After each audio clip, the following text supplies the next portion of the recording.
जय शिव शंकर भोलेनाथ, जय विष्णु भगवान। श्री सूत जी ने स्वर्णकार शिव से कहा, हे मुनीश्वरों, मैं और भी एक कथा आप लोगों से कहता हूं, आप लोग सुनिए। सतयुग में एक तुंगध्वज नामक राजा था। वह अपनी प्रजा को पुत्र के समान मानता था और उसके पालन में सदैव वह राजा तत्पर था। बड़ा ही अच्छा राजा था।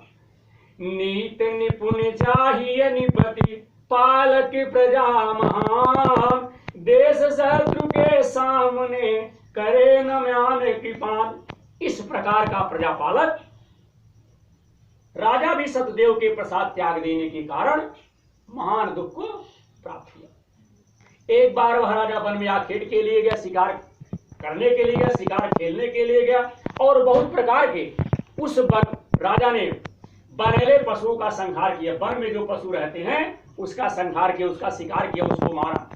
और इसके बाद वह घर की ओर जब प्रस्थान किया, घर की ओर चलने के लिए तैयार हुआ, मार्ग में रास्ते में एक बट वृक्ष के नीचे राजा ने देखा कि बहुत से ग्वाले, बहुत से यादव ग्वाले भाई बंधुओं से श्रद्धा पूर्वक सत्यनारायण स्वामी का पूजन कर रहे हैं। इस प्रकार देख राजा अभिमानवश ना तो उस स्थान पर गया और न सतदेव प्रभु के सामने मस्तक ही झुकाया। न वहां पर राजा ने भगवान को, जहां कथा भगवान की हो रही थी, न वहां प्रणाम किया, न मस्तक अपना झुकाया।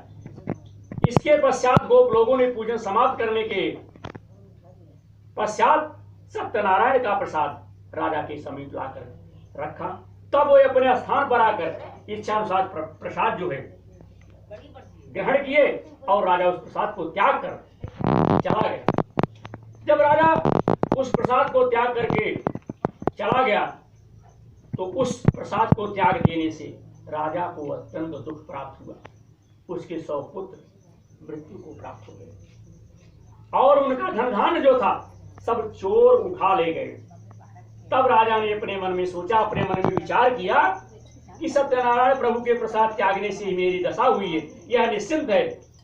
इस प्रकार सोचकर राजा शीघ्र ही उस स्थान पर गया जहां पर ग्वाल लोग सत्यनारायण स्वामी का पूजन कर रहे थे, कथा कर रहे थे।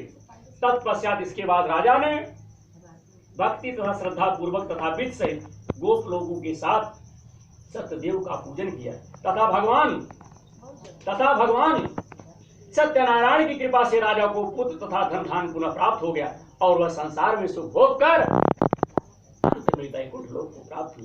सूत जी महाराज बोले, हे स्वर्णकार, जो मनुष्य सत्यनारायण के प्रभु के इस दुर्लभ व्रत को करता है तथा मनोरथ सिद्ध करने वाला पुण्यकारक कथा श्रवण करता है, सुनता है, वह सत्यनारायण के प्रसाद से धन धान्य सब कुछ प्राप्त कर लेता है। जो मनुष्य निर्धन है वह धनवान हो जाता है,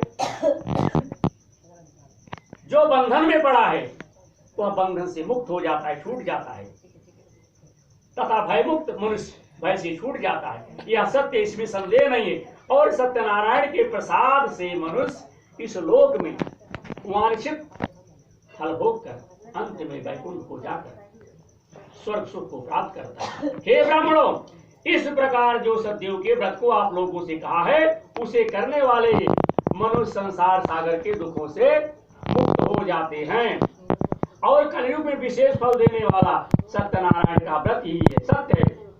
सिद्ध मनोरथ होते सदा व्रत पूजन करता जो न रहे, अति निर्धन हो धनवान महानिर्भय बनी जात भयातुर है।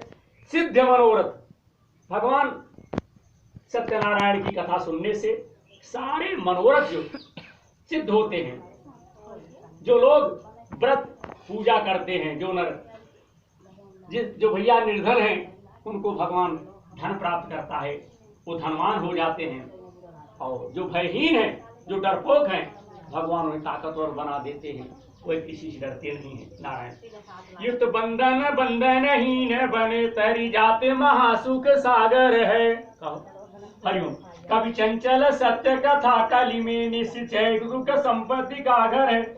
ऐसे वांछित फल देने वाले को प्रभु को कोई काल कहता है, कोई ईश कहता है, कोई सत्यनारायण, कोई सत्यदेव प्रभु कहते हैं। यह प्रभु सत्यदेव अनेक प्रकार का रूप धारण करके इस पृथ्वी पृथ्वी पर मनुष्यों का मनोरथ पूर्ण करते हैं। इस कलयुग में यही सनातन विष्णु सत्य रूप धारण करके सबकी इच्छा पूर्ण करते हैं। सूत जी कहते हैं, हे मुनि सत्तमो, जो मनुष्य कथा नित्य पढ़ता सथा सुनता है वह सतदेव के प्रसाद से पाप मुक्त हो जाता है। हे मुनीश्वरों, जिन्होंने पूर्व जन्म में सत्यनारायण स्वामी का पूजन किया था उनके दूसरे जन्म का हाल कह रहा हूं, सुनो। सदानंद जो महान विद्वान थे, दूसरे जन्म में सुदामा नाम के ब्राह्मण और भगवान श्री कृष्ण की भक्ति करके मोक्ष को प्राप्त हुआ। दिल लकड़हारा दूसरे जन्म में निषाद हुआ और भगवान श्री रामचंद्र जी को गंगा पार उतार कर स्वयं उनकी कृपा से भवसागर से पार हो गया, अर्थात वैकुंठ धाम को प्राप्त हुआ। और उल्लामुख राजा दूसरे जन्म में महाराज दशरथ हुए, जो श्री भगवान श्रीरंगनाथ का पूजन करके मोक्ष को प्राप्त हुए। और साधु वैश्य भी धार्मिक तथा सत्य संध मोर ध्वज राजा हुआ। वह ऐसा सत्यवादी और धार्मिक था कि अपनी स्त्री के साथ अपने पुत्र के दाहिने अंग का आरा से काट कर कृष्ण ब्राह्मण रूपी श्री कृष्ण को देह स्वीकार किया। यह कथा इस प्रकार है। एक बार भगवान ने विचार किया कि मोरध्वज राजा बड़ा सत्यवादी है, इसलिए उसकी प्रतीक्षा लेनी चाहिए, उसकी जो भैया परीक्षा लेनी चाहिए। अतः एक दिन ब्राह्मण का रूप धारण कर राजा के सामने आया, उनके साथ रस्सी से बंधा एक सिंह भी था। नारायण, भगवान ने राजा से कहा, हे राजन, यह मेरा सिंह बहुत भूखा है, इसे भोजन दो। ब्राह्मण ने कहा कि आपका सिंह क्या खाएगा?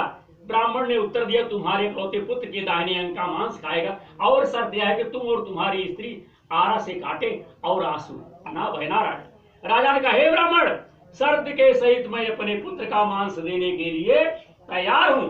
अतः अंत में मित्रों, अंत में राजा ने वैसा ही किया जैसा ब्राह्मण चाहता था, परंतु आरे से चीरते समय लड़के के बाईं आंख से आंसू निकल आया। ब्राह्मण ने कहा, अब नहीं खाएगा, अब नहीं खाएगा। तब लड़के ने कहा कि खाना तो दाहिने अंग का है, खाएगा क्यों नहीं? बाएं अंग तो इस बात का दुख है कि वह ऐसा पतित है कि उसे ग्रहण नहीं किया गया, इसी से आंसू आ गया। ऐसा सुनकर ब्राह्मण रूपी भगवान बहुत प्रसन्न हुए और राजा को वैकुंठ धाम दिया। इस स्कंद रेवा खंडे श्री सत्यनारायण व्रत कथायाम 5वां अध्याय समाप्त। बोली वृंदावन बिहारी लाल की जय।